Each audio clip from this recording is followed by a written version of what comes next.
तो बात करते हैं आज important landmark cases of constitution part 2 के बारे में, जिसमें हम पहला केस देखते हैं Puttaswamy versus Union of India, जो कि आया था 2017 में। इसमें जो रिटायर्ड जस्टिस थे आपका के पुत्तुस्वामी, इन्होंने चैलेंज किया था आधार कार्ड की वैलिडिटी को कि भाई ये राइट टू प्रिवेसी को क्या करता है, वायलेट करता है हमारे फंडामेंटल राइट को।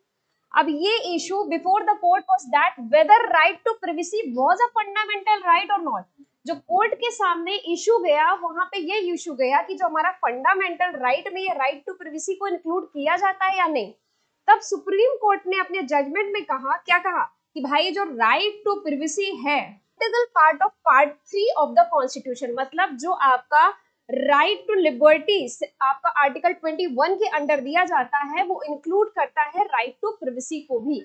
ठीक है, however it is not an absolute right. आपका जो राइट टू प्रिवेसी है ये एब्सोल्यूट राइट नहीं है, इसको फंडामेंटल राइट के अंदर काउंट किया गया। अब आइए नेक्स्ट केस देखते हैं, आपका Indira Sahni versus Union of India 1992। ये भाई आपका आया after implementation of Mandal commission, जिसमें ये कहा गया था कि 27% रिजर्वेशन दिया जाएगा, किसको, ओबीसीज को। क्या हुआ, large parts of the country witness an anti reservation protest that led to riots. ठीक है, जब ये मंडल कमीशन की रिपोर्ट आई कि भाई आपको 27% ओबीसीज को कोटा दिया जाएगा रिजर्वेशन, तो उसके खिलाफ कई एंटी रिजर्वेशन प्रोटेस्ट होने लगे।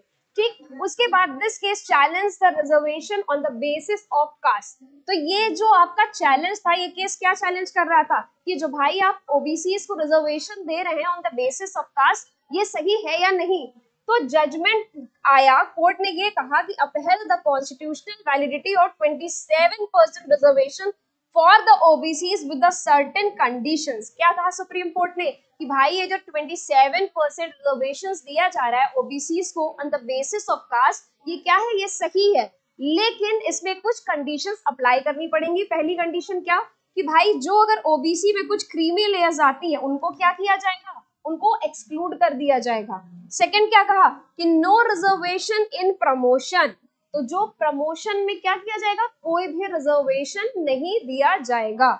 उसके बाद आता है, क्या कह रहा है, total reserve quota should not exceed 50%।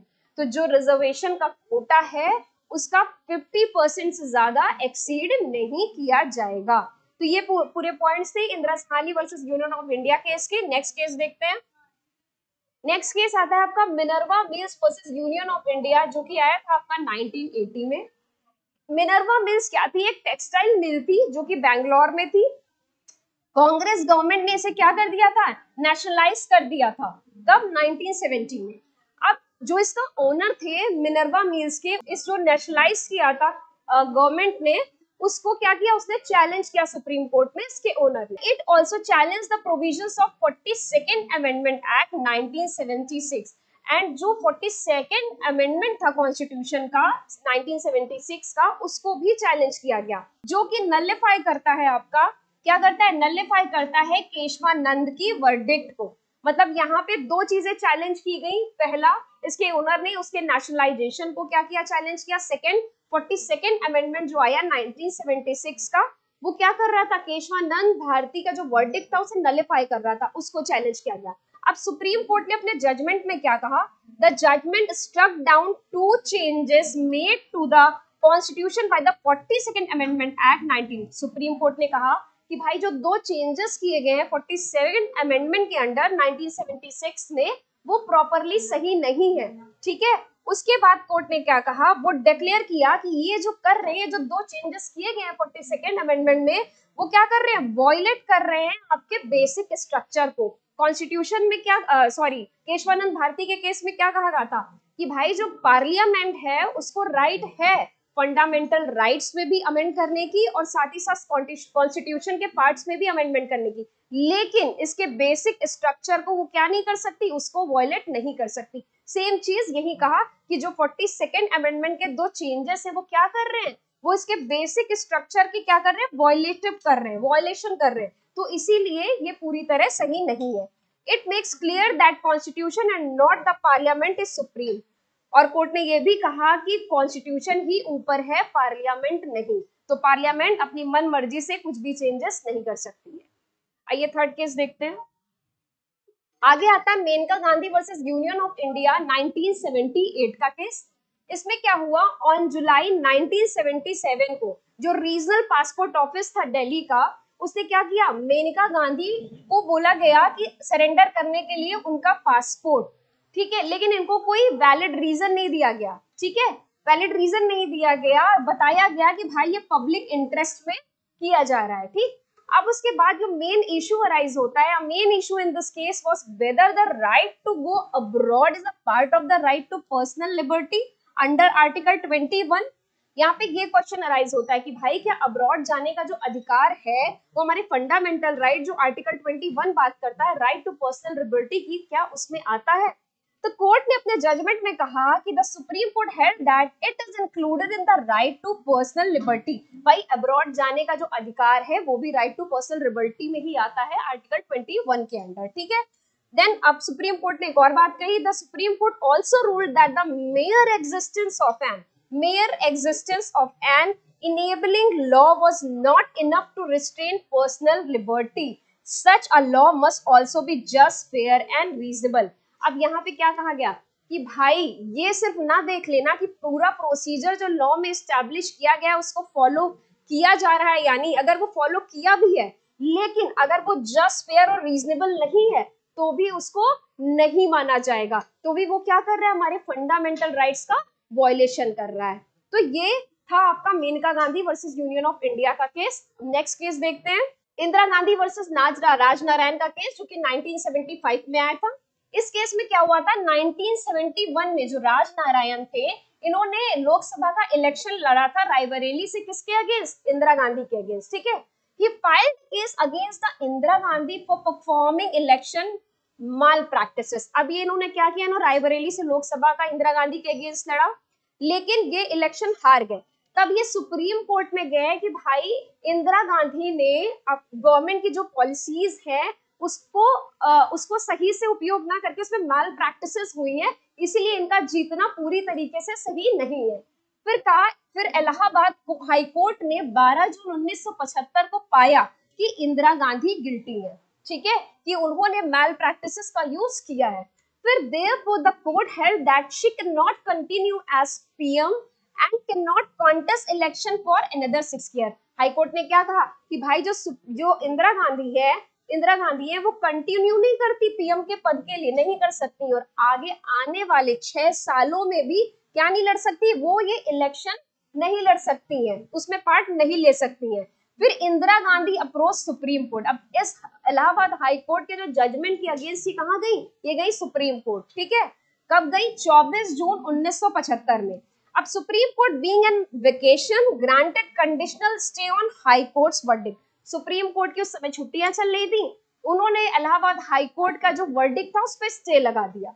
उसके बाद thereafter on 25 June 1975 citing internal disturbance president Fakhruddin Ali Ahmed declare emergency. अब भाई यहाँ पे एक और बात आती है, भाई जब 25 जून 1975 को इंदिरा गांधी ने क्या किया, प्रेसिडेंट को एक चिट्ठी लिखी और उसमें बोला कि भैया इंटरनल डिस्टर्बेंस चल रही है, आप इमरजेंसी लगा दो। और इन्होंने, कौन थे प्रेसिडेंट उस वक्त, फखरुद्दीन अली अहमद, उन्होंने क्या किया, उनकी बात मानी और इमरजेंसी लगा दी, ठीक है। आगे क्या पॉइंट्स आते हैं, अब यहाँ पे सुप्रीम कोर्ट की छुट्टियां खत्म हो गई, उसके बाद उन्होंने ऑर्डर किया पार्टीज को 11 अगस्त 1975 को कि भाई दोनों पार्टीज क्या है, कोर्ट के बिफोर आए, जिससे हम हाई कोर्ट, जो इलाहाबाद हाई कोर्ट का वर्डिक्ट था जिसपे स्टे लगाया था, उसकी आगे जजमेंट दे सके। अब हाउएवर ऑन 10th अगस्त, ठीक है, अब देखो इंदिरा गांधी जी ने क्या किया, यहाँ पे 11 अगस्त 1975 को आपको कोर्ट में इनको पेश होना था। ठीक एक दिन पहले 10 अगस्त को उन्होंने 39 अमेंडमेंट, कॉन्स्टिट्यूशन अमेंडमेंट के साथ उन्होंने क्या किया, एक आर्टिकल पास किया, ऐड किया कॉन्स्टिट्यूशन में 329A, ठीक है। अब इसमें क्या पॉइंट डाला इन्होंने, ये अमेंडमेंट क्या कहता था कि भाई जो इलेक्शन से किसके, प्रेसिडेंट के, प्राइम मिनिस्टर के, वाइस प्रेसिडेंट के, स्पीकर ऑफ लोकसभा के, वो क्या है, अनजस्टिफिएबल है, मतलब उनपे कोर्ट चर्चा नहीं कर सकती है। अब देखिए यहाँ पे अपनी कुर्सी को बचाने के लिए कितना कुछ किया जा रहा था। अब यहाँ पे कोर्ट ने इस पे जजमेंट में क्या था, the Supreme Court applied the theory of basic structure. फिर सुप्रीम कोर्ट ने किसकी बात की, बेसिक स्ट्रक्चर की and struck down clause 4। Supreme court ने कहा कि भैया पार्लियामेंट कॉन्स्टिट्यूशन में अमेंडमेंट भी कर सकती है और एफआर में भी अमेंडमेंट कर सकती है, लेकिन तब तक जब तक उसका बेसिक स्ट्रक्चर वॉयलेट ना हो। लेकिन जो इन्होंने आर्टिकल 329A का क्लॉज 4 ऐड किया है वो क्या कर रहा है, वो बेसिक स्ट्रक्चर को वॉयलेट कर रहा है, इसीलिए कॉन्स्टिट्यूशन सुप्रीम कोर्ट ने उसको क्या किया, रिपील कर दिया। And which was inserted by 39th amendment in 1975, जो कि 39th अमेंडमेंट 1975 से क्या किया गया था, एड ऑन किया गया था।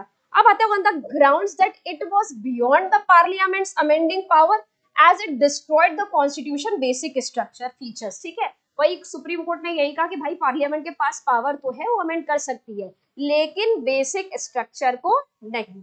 तो ये था आपका इंदिरा गांधी वर्सेस राजनारायण का केस। तो ये थी आपकी part 2 series of landmark judgment of constitution. इसी के साथ आप हमारे चैनल्स को भी फॉलो कर सकते हैं, टेलीग्राम और इंस्टाग्राम एंड यूट्यूब, जिनका स्कैनर सामने है।